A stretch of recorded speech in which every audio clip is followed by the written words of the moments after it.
হযরত আলী ডাকদা বলে, ওগো পয়গম্বর, ওই সূরাটা কি আমাকে জানিয়ে দেন। আল্লাহর পয়গম্বর বলেন, জিবরাইল আলী, ওই সূরাটা হইল সূরাতুল ইখলাস। কোন ব্যক্তি যদি ঘুমাইবার পড়বে সূরা ইখলাস একবার তেলাওয়াত করে, ওই ব্যক্তির আমল নামায় 10 পারা কোরআন তেলাওয়াতের সওয়াব লিখে দেওয়া হয়। 2 বার পড়লে 20 পারা কোরআনের তেলাওয়াতের সওয়াব লিখে দেওয়া হয়। 3 বার যদি কোনো ব্যক্তি সূরা ইখলাস তেলাওয়াত করে, আল্লাহর পয়গম্বর বলেন তার আমল নামায় 30 পারা কোরআন তেলাওয়াতের সওয়াব লিখে দেওয়া হয়। কয় মিনিট লাগে পড়তে? কথা বলেন, কয় মিনিট লাগে? সূরা ইখলাস পড়তে তো বেশি সময় লাগে না, অল্প সময় পড়লে হয়ে যায়। এই অল্প সময় আমরা পড়তে রাজি না, আমরা জানি না, আসলে সিস্টেম জানি না বিধায়। সেই জন্য আমরা সকলে অন্তরস্থল থেকে সকলে শুকরাতান বলি আলহামদুলিল্লাহ। দীর্ঘ হায়াত কামনা করছি আমাদের এই মাদ্রাসার সম্মানিত মুহতামিম সাহেব আল্লামা মুফতি খলিলুর রহমান কাসিমি সাহেব দামাত বারাকাতুহুল আলিয়া। আল্লাহ তাআলা হযরতের হায়াতের মধ্যে বারাকাত দান করে সকলে বলে আমিন। দীর্ঘ দিনের অতিবাহিত হওয়ায়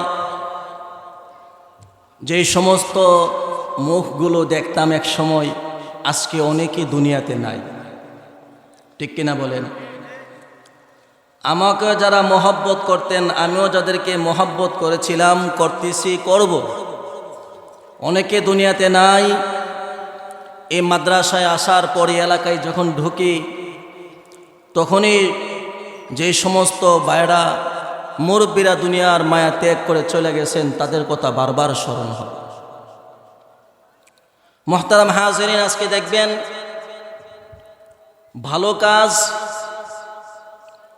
ভালো কাজের জন্য যখন মানুষকে ডাকাডাকি করা হয় তখন আসতে চায় না। মন্দ কাজের দিকে মানুষকে ডাকা লাগে না, খবর শুনলেই চলে। আসরের আগ থেকেই তারা মাঠ ফিল আপ করে থাকে, কারণ আজকে আসবে এমুক এমুক। মনে রাখতে হবে, ভালো কাজ করার জন্য আমার আল্লাহর পক্ষ থেকে তৌফিক লাগবে, ঠিক কিনা বলেন? যারা বাজারে শাসটলে বৈশা রয়েছে, যারা বাজারের মধ্যে গল্প করতেছে, বাড়িতে গল্প করতেছে, মনে মনে ভাবতেছে আমরা তো ভাগ্যবান হই না। আপনি বুকে হাত দিয়ে বলতে পারবেন না আপনি ভাগ্যবান। ভাগ্যবান তো তারাই যারা আজকে এই দ্বীনি মাহফিলের প্যান্ডেলের নিচে বসে আছেন।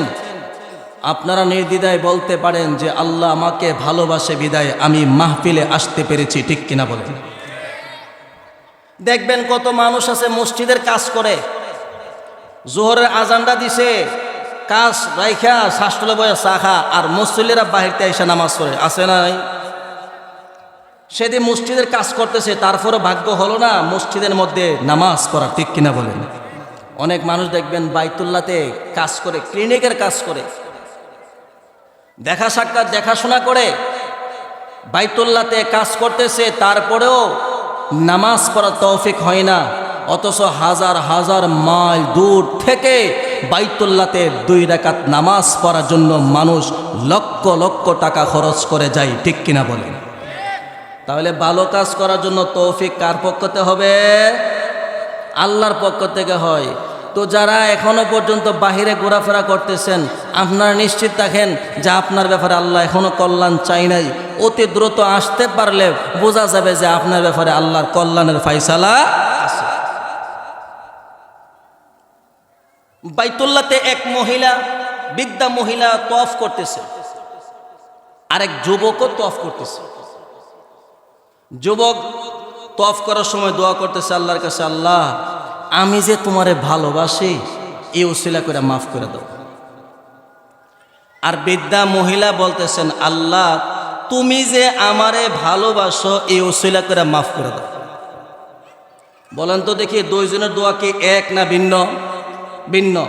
যুবক বলতেছে, আল্লাহ আমি যে তোমারে ভালোবাসি এই জন্য মাফ করে দাও। মহিলা বলতেছেন, আল্লাহ তুমি যে আমারে ভালোবাসো এই জন্য মাফ করে দাও। 2 জন দোয়া করতেছে, বৃদ্ধা মহিলা যুবকের কথা শুনছে, যুবকও বৃদ্ধা মহিলার কথা শুনতেছে। একজনের কাছাকাছি একজন দোয়া যে করতেছে, 2 জন শুনতেছে। এবার এক জায়গাতে বসলো, তওয়াফ শেষ, বসলেন। এবার বৃদ্ধা মা ডাকদা বলে, যুবক, তুমি যে দোয়া করেছ সেই দোয়া এটা ঠিক নয়, এইভাবে দোয়া করবা না। বৃদ্ধা মা ডাকদা বলে, যুবক, দোয়ার জন্য এইভাবে দোয়া করা লাগবে, আল্লাহ তুমি যে আমারে ভালোবাসো এই জন্য মাফ করে দাও। যুবক ডাকদা বলে, বৃদ্ধা মা, আমি যে দোয়া করেছি এই দোয়াটাই সঠিক, আমি দোয়াটাই করেছি, আল্লাহ আমি যে তোমারে ভালোবাসি সেই জন্য মাফ করে দাও, এই দোয়াটাই সঠিক। এই দোয়ার পিছনে দলিল আছে, এই দোয়ার পিছনে লজিক আছে, যুক্তি আছে। এবার বৃদ্ধা মা ডাকদা বলে, যুবক, তুমি যে দোয়া করেছো তার পিছনে কি দলিল আছে বলো রে। বৃদ্ধা মা ডাকদা বলতেছে, যুবক বলে, বৃদ্ধা মা, আমি যে দোয়া করেছি তার পেন দলিল আছে, এই দলিলটা হইল আমার দিলের ভিতরে আছে আমি আল্লাহরে কত পার্সেন্ট ভালোবাসি, ঠিক কিনা বলেন। বৃদ্ধা মা ডাকদা বলে, যুবক, তুমি যে দোয়া করেছো তোমার মধ্যে যে দোয়া করেছো ওই দোয়ার মধ্যে দিলের ভিতরে আছে সত্য কথা, কিন্তু আমি যে আল্লাহরে ভালোবাসি এর মধ্যেও এর ফের আছে কিনা বলেন। আসে না? আল্লাহরে আমি ভালোবাসি কিন্তু তার এর ভিতরে কি আছে, এদিক সেদিক হতে পারে, ইখলাসের কমতি হতে পারে। এবার যোগ দিয়ে এবার বৃদ্ধা মাকে জিজ্ঞাসা করে, যুবক ডাকদা বলে, বৃদ্ধা মা, আপনি যে আল্লাহরে ভালোবাসেন এর তো প্রমাণ আছে। এ বৃদ্ধা মা, আপনি যে আল্লাহকে, আল্লাহ যে আপনারে ভালোবাসে এই কথা বলিয়া দোয়া করলে আমার আল্লাহ কবুল করবেন, এর পিছনে কি দলিল আছে? বৃদ্ধা মা ডাকদা কয়, যুবক, আমার আল্লাহ যে আমারে ভালোবাসে এর পিছনে দলিল আছে, এর দলিল হইল। বৃদ্ধা মা ডাকদা বলে, যুবক, আমার বাড়ি এই মক্কা থেকে 1 মাইল আর 2 মাইল দূরে নয়, আমার বাড়ি এই মক্কা থেকে হাজার হাজার মাইল দূরে। ওইখানে আমার চাইতে শক্তিশালী মানুষের অভাব নাই, আমার চাইতে শক্তিশালী মানুষও আছে, আমার চাইতে যুবক মানুষও আছে, আমার চাইতে সম্পদওয়ালা মানুষের অভাব নাই, আমার চাইতে ক্ষমতাওয়ালার অভাব নাই। কিন্তু আল্লাহ পাক রব্বুল আলামিন ওই হাজার হাজার মাইল দূর থেকে আমাকে আল্লাহ তাআলা মহব্বত যদি না করতেন তাহলে আজকে আমি এই বাইতুল্লাহতে আয়েশা তওয়াফ করার তৌফিক হতো না, ঠিক কিনা বলেন। এ মুসলমান, ইমানদার আল্লাহর গোলাম, এখনো যারা বাড়িতে বসে আছেন, ধরে আছেন, এই কথা মনে রাখবেন, আপনার কপালটা কেমন আপনি একটু চিন্তা করে দেখেন। আল্লাহ তাআলা যদি আপনাকে ভালোই বাসত, আপনি যদি মঙ্গল চাইতেন, আল্লাহ তাআলা আপনাকে ভালোবাসে, এর প্রমাণ হইল আজকে এই দ্বীনি মজলিস চলতে আছে। এই দ্বীনি মজলিসের মধ্যে যারা আসবে, এই দ্বীনি মজলিসের মধ্যে যারা বসবে, এটাই হলো প্রমাণ যে আল্লাহ আমাকে ভালোবাসে, ঠিক কিনা বলেন। কারণ আল্লাহ তাআলা ঘোষণা করে দিয়েছেন, মান ইউরিদিল্লাহু বিহি খায়রান ইউফাক্কিহু ফিদ্দীন।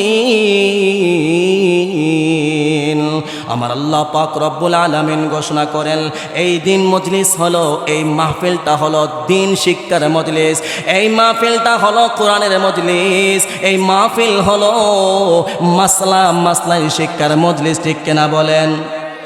এখানে আসলে ইলম শেখা যায়নি, এখানে আসলে ইলম শিক্ষা যায়, এখানের মধ্যে মাসলা মাসাইল বলা হবে, কোরআন হাদিসের আলোচনা করবেন। তো এই মজলিসে আসার দ্বারা ইলম শিক্ষা হবে। আল্লাহ বলেন, যার ব্যাপারে আল্লাহ কল্যাণ চায়, যার ব্যাপারে আল্লাহ উত্তম লিখে দিয়েছেন সে ভাগ্যবান। তো ওই ব্যক্তি ভাগ্যবান যেই ব্যক্তি আল্লাহর কোরআনের মজলিসে এসে বসতে পারবে।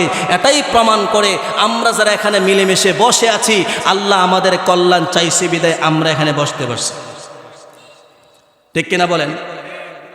আর যারা শাস্ত্রলা এখনো বৈশা রয়েছে, বোঝা গেল যে তাদের কপাল পোড়া, তাদের ব্যাপারে আল্লাহ এখনো কল্যাণ চাই নাই, বিধায় তারা দিনী মজলিসে আসতে পারে নাই।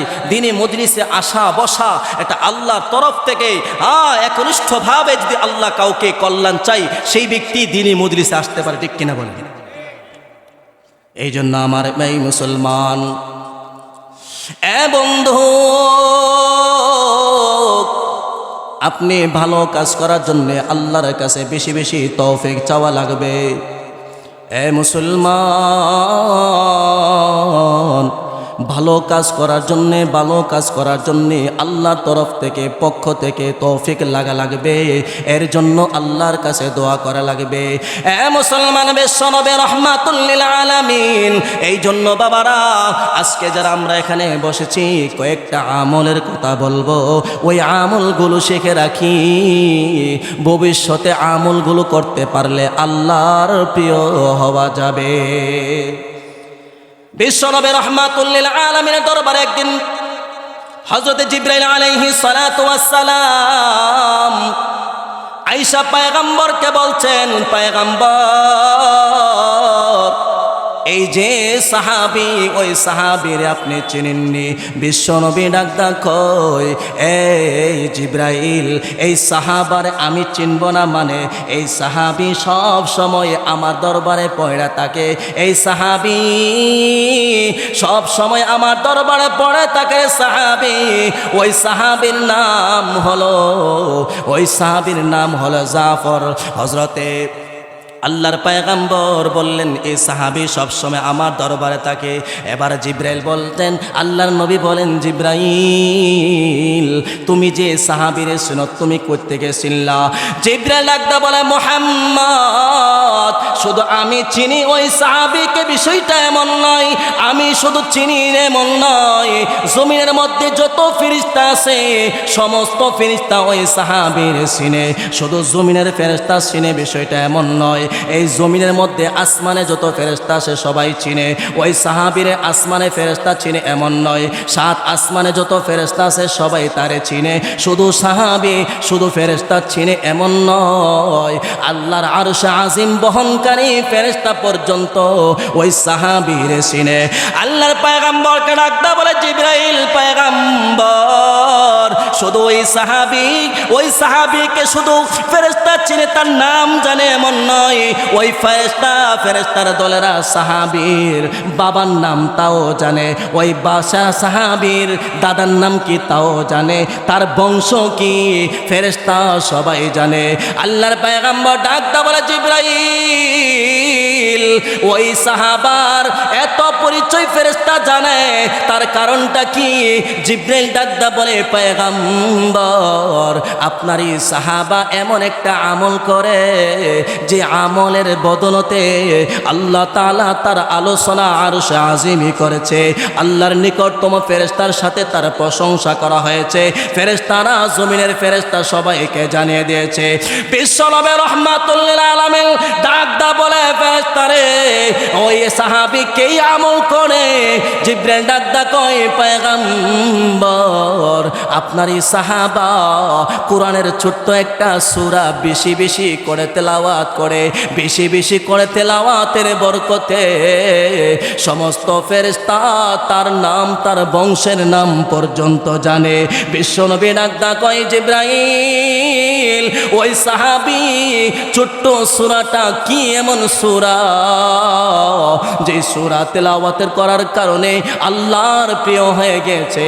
এবার জিবরাইল ডাকদা বলে, পয়গম্বর, আপনারই সাহাবী কোরআনের মধ্যে সূরাটা হলো যে সূরাটা উঠতে বইতে পড়ে, নামাজের আগেও পড়ে, নামাজেও পড়ে, নামাজের পরেও পড়ে। আল্লাহর পয়গম্বর বললেন, জিবরাইল, ওই সূরাটা কি? জিবরাইল ডাকদা বলে, পয়গম্বর, ওই সূরাটা হইল সূরাতুল ইখলাস। সবাই আমার সাথে পড়েন, কুল হুয়াল্লাহু আহাদ আল্লাহুস সামাদ লাম ইয়ালিদ ওয়া লাম ইউলাদ ওয়া লাম ইয়াকুল লাহু কুফুয়ান আহাদ। এ মুসলমান বাবারা, আল্লাহর পয়গম্বরকে জানিয়ে দিয়েছেন এই সূরাটা যারা বেশি বেশি পড়বে তাদের সম্পর্কে আল্লাহর সাথে গভীর এক সম্পর্ক হয়ে যাবে, আল্লাহ তারে মহাব্বত শুরু করে দিবে। একদিন বিশ্বনবী রাহমাতুল লিল আলামিন হযরতে আলী ইবনে আবি তালিবকে ডেকে ডেকে বলে, আলী ইবনে আবি তালিব, রাত্রিবেলা ঘুমাইবার পড়বে, কোরআন খতম করে ঘুমাইবা। আলী ডাকদা বলে, পয়গম্বর, রাত্রিবেলা যদি ঘুমাইবার আগে কোরআন খতম করে ঘুমাইতে যায় তাহলে তো সারা রাত চলে যাবে, ঠিক কিনা বলেন? কোরআন খতম করে ঘুমাবে লাগে বলছে নবীজি। আলী বলেন, ইয়া রাসূলুল্লাহ, কোরআন খতম করে যদি ঘুমাইতে যাই তো সারা রাত তো চলে যাবে। আল্লাহর পয়গম্বর ডাকদা বলে, আলী, তুমি কি জানো না কোরআনের মধ্যে আল্লাহ পাক রব্বুল আলামিন এমন একটা সূরা নাজিল করে দিয়েছেন, ওই সূরাটা যদি কেউ একবার পড়ে 10 পারা কোরআন তেলাওয়াতের সব তার আমল নামার মধ্যে লিখে দেওয়া হবে। 2 বার পড়লে তার আমল নামায় 20 পারা কোরআন তেলাওয়াতের সব লিখে দেওয়া হবে। 3 বার পড়লে তার আমল নামায় 30 পারা কোরআন সব লেখা দেওয়া হবে। হযরত আলী ডাকদা বলে, ওগো পয়গম্বর, ওই সূরাটা কি আমাকে জানিয়ে দেন। আল্লাহর পয়গম্বর বলেন, জিবরাইল আলী, ওই সূরাটা হইল সূরাতুল ইখলাস। কোন ব্যক্তি যদি ঘুমাইবার পড়বে সূরা ইখলাস একবার তেলাওয়াত করে, ওই ব্যক্তির আমল নামায় 10 পারা কোরআন তেলাওয়াতের সব লিখে দেওয়া হয়। 2 বার পড়লে 20 পারা কোরআনের তেলাওয়াতের সব লিখে দেওয়া হয়। 3 বার যদি কোনো ব্যক্তি সূরা ইখলাস তেলাওয়াত করে, আল্লাহর পয়গম্বর বলেন তার আমল নামায় 30 পারা কোরআন তেলাওয়াতের সব লিখে দেওয়া হয়। কয় মিনিট লাগে পড়তে? কথা বলেন, কয় মিনিট লাগে? সূরা ইখলাস পড়তে তো বেশি সময় লাগে না, অল্প সময় পড়লে হয়ে যায়।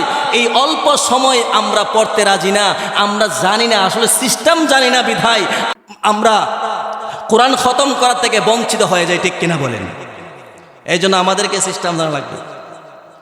একদিন আল্লাহর পয়গম্বরের দরবারে একজন সাহাবী আয়েশা নবীজিকে বলছেন, নবীজি, আমি গরিব মানুষ, পয়গম্বর আমি গরিব মানুষ, আমার মেয়েটা বিয়ার উপযুক্ত হয়ে গেছে, ওই মেয়েটাকে বিয়া দিতে পারলে আমি বাঁচলাম, কারণ হলো আমার ঘরের মধ্যে এমন সঞ্চয় নাই যে সবাইকে খাওয়াইতে পারছি। আল্লাহর পয়গম্বর মেয়েটাকে ডাক দিয়ে বললেন, মা, আমি তোমাকে বিয়ে দিতে চাই, তোমার আব্বার বোঝাটা একটু কমে যাবে, তোমার আব্বা রুজি রোজগার করতে পারে না, বার্ধক্য হয়ে গেছে। আল্লাহর পয়গম্বর যখন মেয়েটার কাছে অনুমতি চাইলেন, মেয়েটা বলছে, নবীজি, আমি বিয়ে বসবো, তবে শর্ত হলো 3টা। কয়টা শর্ত? কথা বলেন, কয়টা শর্ত? 3টা। নবীজির সাহাবীর মেয়ে বলতেছেন, ইয়া রাসূলুল্লাহ, 3টা শর্ত। 1 নাম্বার শর্ত হলো যেই ব্যক্তি প্রত্যেক দিন রাত্রিবেলা কোরআন খতম করবে। 2 নম্বর হলো ওই সাহাবীর কাছে আমি বিয়ে বসবো যে সাহাবী সারাদিন রোজা রাখবে, সারা বছর রোজা রাখবে, সারাদিন রোজা রাখবে, সারা বছর রোজা রাখবে। 3 নম্বর হলো পয়গম্বর। 3 নম্বর শর্ত হলো ওই সাহাবী যার মধ্যে এই 3 নম্বর গুণটা থাকবে তার কাছে আমি বিয়ে বসবো। 3 নম্বর গুণটা কি? পয়গম্বর জিজ্ঞাসা করে। এবার মেয়ে বলতেছেন, নবীজি, 3 নম্বর গুণ হলো ওই সাহাবী যিনি এশার থেকে ফজর পর্যন্ত দাঁড়ায় দাঁড়ায় নামাজ পড়বে। 1 নম্বর গুণ, রাত্রেবেলা কোরআন খতম করতে হবে। 2 নম্বর হলো সারা বছর রোজা রাখতে হবে। 3 নম্বর হলো সারা রাত দাঁড়ায় দাঁড়ায় নামাজ পড়া লাগবে। সাহাবারাকেও সারছে, এমন শর্ত দিছে, তে বিয়া করে লাভ কি? তো এই সাহাবিয়া যখন এই 3 শর্ত লাগাইছে, সাহাবারা কানাকানি করতেছে, ব্যাপারটা কি? যদি আমরা সারা রাত নামাজই পড়ানো লাগে, সারাদিন রোজা রাখন লাগে, আর কোরআন তেলাওয়াত করন যদি লাগে, তাহলে বিয়া করে লাভটা কি? কথা বলেন, ঠিক কিনা? এক সাহাবা কই, ইয়া রাসূলুল্লাহ, আমি রাজি আছি। নবীজি কই, তাই নাকি? কহা। আল্লাহ নবী সাল্লাল্লাহু আলাইহি সাল্লাম ওই মহিলার সাথে সাহাবিয়ার সাথে ওই সাহাবিকে বিয়া পড়াই দিলেন। এবার দুজন চলে গেলেন বাসায়। বাসায় যাওয়ার পরে এই সাহাবিয়া মেয়ে দেখে হাই হাই, নবীর সাথে 3 শর্ত দিছিলাম, একটা শর্ত পালন করে না। প্রত্যেক দিন এশার নামাজ পড়ে যে ঘুমা, ফজর সমুবে সারা রাত নামাজ পড়ছে, নামাজ পড়ে নাই। কোরআন খতম করার কথা ছিল, 2 শর্ত পালন করে নাই। 3 নম্বর শর্ত ছিল সারাদিন রোজা রাখা, পারলে 3 বার জায়গায় 4 বার খা। এবার এই মেয়ে আল্লাহর নবীর কাছে আইসা আয়েশা নবীজিকে বলতেছেন, ইয়া রাসূলুল্লাহ, আপনার সাথে যে সাহাবী 3টা শর্তের সাথে আমার সাথে বিবাহ করায় দিয়েছিলেন, ওই 3টা শর্তের মধ্যে আপনার সাহাবী একটা শর্ত পালন করে নাই। ওগো পয়গম্বর, আপনার সাহাবী আমাকে ধোঁকা দিয়েছে, আপনাকে ধোঁকা দিয়েছে।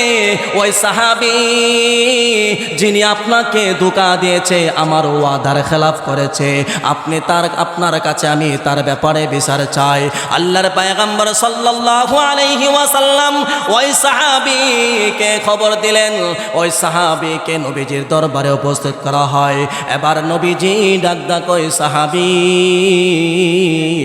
আমি তো তোমার সাথে বিয়ে পড়ে দিয়েছিলাম, ওই মেয়ের 3টা শর্ত ছিল, 3টা শর্তের কোনো একটা তুমি মানতেছ না। এবার নবীজির সাহাবী ডাক বলে, পয়গম্বর, আমি তো 3টা শর্ত মানছি, তো কিভাবে মানলা? আল্লাহর পয়গম্বরের প্রশ্নের উত্তরে সাহাবী ডাকদা বলেন, ইয়া রাসূলুল্লাহ, আমি তো আপনাকেও ধোঁকা দেই নাই, আমার স্ত্রীকেও ধোঁকা দেই নাই। তো কেমনে ধোঁকা দিলা না তুমি? নাকি বলে সারা রাত ঘুমাও। এবার সাহাবী ডাকদা বলে, পয়গম্বর, আপনি তো বলেছেন হাদিসের মধ্যে, যেই ব্যক্তি সূরা ইখলাস 3 বার তিলাওয়াত করবে তার আমল নামায় 1 কান কোরআন খতম করার সওয়াব লিখে দেওয়া হয়। আমি প্রত্যেক দিন ঘুমাইবার পড়বে সূরা ইখলাস 3 বার তেলাওয়াত করেছি, এর মাধ্যমে প্রথম শর্ত আমি পালন করেছি। ঠিক কিনা বলে? আল্লাহর পয়গম্বর বললেন, সাহাবী 2 নম্বর শর্ত, 2 নম্বর শর্ত ছিল সারা রাত তুমি দাঁড়া নামাজ পড়বা। এবার সাহাবী ডাকতে বলে, গো পয়গম্বর, আমি আমার 2 নম্বর শর্ত পালন করেছি। কিভাবে শর্তটা পালন করেছ? ওগো নবীজি, আপনি তো বলেছেন যেই ব্যক্তি এশার নামাজটা জামাতের সাথে আদায় করবে, যে আমার উম্মত এশার নামাজ জামাতের সাথে আদায় করবে, আবার ফজরের সময় উঠিয়া ফজর নামাজটা জামাতের সাথে আদায় করবে, ওই ব্যক্তির আমল নামায় সারা রাত দাঁড়ায় দাঁড়ায় নামাজ পড়ার সওয়াব লিখে দেওয়া হবে। আমার স্ত্রীকে বিবাহ করার পর থেকে আমি কোনোদিন এশার নামাজ জামাত ছাড়ি নাই, ফজর নামাজও জামাত ছাড়ি নাই। সুতরাং আমি আপনার কথা অনুযায়ী সারা রাত নামাজ পড়েছি। ঠিক কিনা বলেন? এবার সাহাবীকে বললেন, 3 নম্বর রোজা রাখার কথা ছিল, তুমি তো রোজা রাখো নাই। এবার সাহাবী ডাকদা বলে, পয়গম্বর, আমি তো সারাদিন রোজা রেখেছি, আমি এইভাবে আপনাকে ধোঁকা দেই না, আমার স্ত্রীকে ধোঁকা দেই নাই। কিভাবে? আল্লাহর পয়গম্বর সাহাবী ডাকদা বলেন, আপনি তো বলেছেন, মান সামা রমাদানা সুম্মা আতবা সিত্তাম মিন শাওয়াল কানা কাসিয়ামিদ দাহরি। ওগো পয়গম্বর, আপনি বলেছেন যেই ব্যক্তি রমজান মাসের রোজা রাখবে, রমজানের পরে শাওয়াল মাসে 6টা রোজা রাখবে, ওই ব্যক্তি সারা বছর রোজা রাখার সওয়াব পাবে। তাহলে তো আমি তো রমজান মাসে রোজা রাখার পরে 6টা রোজা রাখছি, 6 মাসে, শাওয়াল মাসে 6টা রোজা রাখার দ্বারা তো আমি তো সারা বছর রোজা রাখে নিলাম। তা আমার শর্ত আমি পালন করছি কিনা? নবীজি বলে, হ্যাঁ ঠিক, ওই তোমার শর্ত তুমি মাইনা নিস, কাউকে তুমি ধোঁকা দাও নাই। আল্লাহ তাআলা আমাদের সবাইকে কবুল করুন, এই মাহফিলকে কবুল করুন, এলাকার মুর্দগানের নাজাতের জুরিয়া বানাই দিন। সকলে বলে আমিন।